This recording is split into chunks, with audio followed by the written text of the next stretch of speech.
पिता पुत्र पवित्र आत्मा त्रिएक परमेश्वरलाई महिमा भएको होस्। परमेश्वरको प्रिय आदरणीय जनहरूमा क्रिस्चियन अभिवादन साथै न्यानो जय मसीह। परमेश्वरको प्रियजनहरू तपाईँहरूको माझमा सदा आज पनि परमेश्वरको छोटो वचन लिएर आइसकेको छु। आज परमेश्वरको वचन तपाईँ र मेरो निम्ति रहेको छ मत्ती 7 अध्यायको 13 र 14। बाइबलले यसरी तपाईँ र मलाई भन्नुहुँदछ, साँगुरो ढोकाबाट भित्र पस, किनभने विनाशमा पुर्याउने ढोका फराकिलो र बाटो सजिलो हुन्छ र यसबाट भित्र पस्नेहरू धेरै हुन्छन्।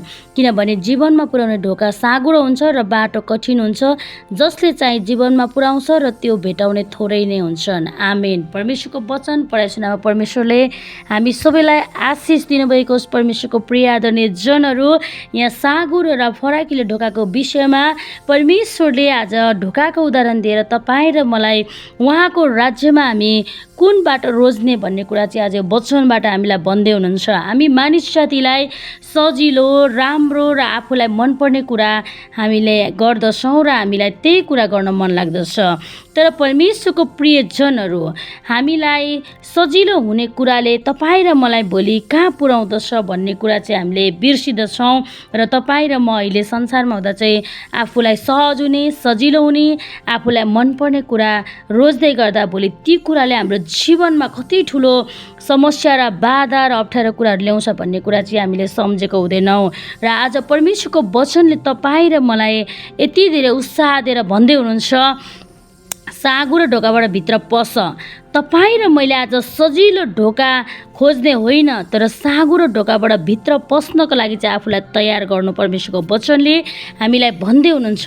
तपाईँ र म जब अप्ठ्यारो भएर अहिले हिँड्छौँ, गाह्रो अप्ठ्यारो अवस्थामा तपाईँ र म स्थिर रहेर प्रभुसँग प्रार्थना र भक्ति साथ अगाडि बढ्छौँ भने परमेश्वरले त्यो जीवनमा पुर्याउने त्यो बाटो तयार गरिदिनुहुन्छ अरे। आमेन। परमेश्वरको प्रियजनहरू, तपाईँ र मलाई साँगुरो ढोकाबाट भित्र पस्न गाह्रो हुन्छ। बाइबलले भन्छ, किनभने विनाश पुर्याउने ढोका चाहिँ फराकिलो र बाटो सजिलो हुन्छ र यसबाट भित्र पस्नेहरू धेरै हुन्छन्। सजिलो खोज्ने र विनाशमा पुग्ने मानिसहरू चाहिँ धेरै हुन्छ अरे। परमेश्वरको प्रियजनहरू, तपाईँ र मैले साँगुरो ढोका खोजिरहेको छौँ कि हामी फराकिलो ढोका खोजिरहेको छौँ? तपाईँ र मैले आज नै हाम्रो जीवनलाई जाँचौँ। तपाईँ र मलाई असहज हुँदा, होइन, हामीले भने जस्तो नहुँदा, हाम्रो अगुवाहरूले तपाईँ र मैले भने जस्तो नगरिदिँदा कतिचोटि हामीलाई गाह्रो हुन्छ अनि हामी जेसुकै होस्, जे पर्ला भनेर हामी कतिचोटि आफै डिसिजन गरेर अगाडि बढ्दै गर्दा कति ठुलो खाडलमा तपाईँ र म पर्न पुग्छौँ। तपाईँ र मेरो जीवनमा कति ठुलो समस्याहरू आइदिन्छ। परमेश्वरको प्रियजनहरू, तपाईँ र म कसैलाई पनि साँगुरो ढोका अनि असहज हुने, आफूलाई मन नपर्ने कुराहरू हामीलाई गर्न मन लाग्दैन। तर परमेश्वरको प्रियजनहरू, असल र सफल पाउनको लागि तपाईँ र म अप्ठ्यारो, आफूलाई गाह्रो हुने कुराबाट त्यहाँ हिँड्न जान्नुपर्छ। हामीले कोसिस गर्नुपर्छ, सिक्नुपर्छ। बाइबलले भन्दछ, किनभने जीवनमा पुर्याउने ढोका चाहिँ साँगुरो हुन्छ, आमेन, र बाटो कठिन हुन्छ। जीवन दिने ढोका चाहिँ, जीवनमा पुर्याउने ढोका चाहिँ साँगुरो र बाटो कठिन हुन्छ, अनि जसले चाहिँ जीवनमा पुर्याउँछ र त्यो भेटाउने थोरै नै हुन्छ। परमेश्वरको प्रियजनहरू, तपाईँ र म अनन्त जीवनमा प्रवेश गर्नको लागि तपाईँ र म संसारमा हुँदा साँगुरो र अप्ठ्यारो कुराहरू भएर तपाईँ र म जानुपर्ने रहेछ। तर संसारमा हुँदा तपाईँ र म सजिलो खोज्छौँ, फराकिलो खोज्छौँ, के हुन्छ र, मलाई कसले देखेको छ र, के गर्छ र, आफ्नो जीवन आफ्नो खुसी भनेर आज तपाईँ र म त्यसरी जिउँदै गर्दा भोलिको जीवन तपाईँ र मेरो कहाँ हुन्छ भन्ने कुरा चाहिँ तपाईँ र मैले सोच्न आवश्यकता छ यो समय। परमेश्वरको प्रियजनहरू, तपाईँ र मलाई अहिले राम्रो कुरा मन पर्दैन, आफ्नो अगुवाले गरेको कुरा, वचनले गरेको कुरा हामी बिर्सिहाल्छौँ।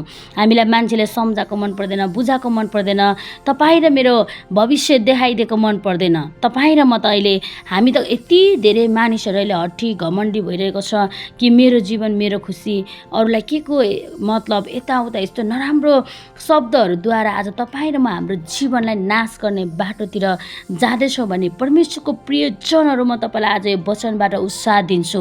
तपाईँ र म अहिले नै फर्कौँ र बाँचौँ र जीवनको बाटो रोजौँ, जुन बाटो साँगुरो र बाटो कठिन छ। आमेन। परमेश्वरको प्रियजनहरू, संसारमा हुँदा तपाईँ र मलाई सङ्कष्ट हुन्छ। वचनले भन्दछ संसारमा हुँदा तिमीलाई सङ्कष्ट हुन्छ, तर धैर्य गर, साहस गर, संसारलाई मैले जितेको छु। आमेन। तपाईँ र मेरो जीवनमा समस्या, बाधा, अप्ठ्यारो परिस्थितिहरू धेरै आउँदछ। तपाईँ र मैले भने जस्तो नहुन सक्छ। यतिखेर तपाईँ र म स्थिर रहेर प्रभुको वचनमा रहेर जिउन आवश्यकता छ। परमेश्वरको वचनलाई सम्झेर तपाईँ र मैले जीवनको पाइला चाल्नु आवश्यकता छ। र तपाईँ र म फराकिलो र सजिलो ढोका खोज्ने होइन, सजिलो बाटो खोज्ने होइन। परमेश्वरको प्रियजनहरू, फराकिलो बाटो खोज्ने होइन। तपाईँ र म कठिन बाटो र साँघुरो ढोकाबाट भित्र पस्न तयार हुनुपर्छ। जुन चाहिँ कठिन छ, अप्ठ्यारो हुन्छ, हामीलाई गाह्रो हुन्छ, हामीले भने जस्तो हुँदैन। तपाईँ र म त्यतिखेर पनि हाम्रो जीवनलाई कसरी हुन्छ धैर्य गराएर, आफूलाई मनलाई बाँधेर स्थिर रहेर जब तपाईँ र म अगाडि बढ्छौँ भने परमेश्वरले त अनन्तमा पुर्याउने बाटोहरू तपाईँले मेरो खोलिदिनुहुनेछ र तपाईँ र मलाई आशिष दिनुहुनेछ।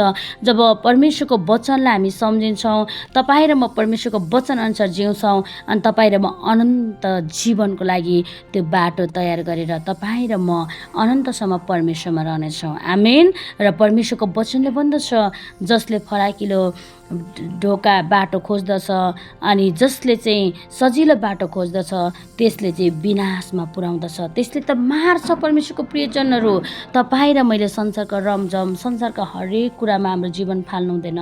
तपाईँ र म अहिले हाम्रो जीवनलाई बाँध्नुपर्छ। हाम्रो इच्छाहरूलाई, कति इच्छाहरू हामीले मार्न सक्नुपर्छ, किनभने हाम्रो इच्छाहरू पुरा गर्दै गर्दा तपाईँ र म कतिचोटि परमेश्वरको वचन विपरीत हिँड्न पुग्दछौँ, परमेश्वरको वचन विपरीत काम गर्न पुग्दछौँ। अनि तपाईँ र मलाई शैतानले आज मृत्युमा पुर्याउँदछ, अन्धकारमा लैजाँदछ र जीवनको बाटो तपाईँ र मेरो पुरिदिँदछ र तपाईँ र म जीवनमा पुग्न सक्दैनौँ। त्यस कारणले गर्दा परमेश्वरको प्रियजनहरू, तपाईँ र मलाई वचनले कति मजाले बनाउँदछ, किनभने जीवनमा पुर्याउने ढोका साँघुरो हुन्छ र बाटो कठिन हुन्छ। जसले चाहिँ जीवनमा पुर्याउँछ र त्यो भेट्टाउने थोरै नै हुन्छ। आज तपाईँ र म थोरै किन नहुनु, एक्लै किन नहोस्, तर तपाईँ र म कठिनाइ कुराहरूमै जिउन सिक्नुपर्छ। तपाईँ र म धैर्य गर्न सिक्नुपर्छ, आफूलाई बाँध्नु सिक्नुपर्छ, आफ्नो इच्छाहरूलाई मार्न सिक्नुपर्छ, संसारिकपनहरूलाई तपाईँ र मैले त्याग्न सक्नुपर्छ। अनि मात्र तपाईँ र मैले अनन्त जीवन पाउँछौँ र परमेश्वरको एउटा असल छोराछोरी भएर आशिषको मूल तपाईँ र म बन्न सक्नेछौँ। परमेश्वरको वचन सुनाइमा परमेश्वरले हामी सबैलाई आशिष दिनुभएको होस्। फेरि पनि सबैलाई जय मसीह।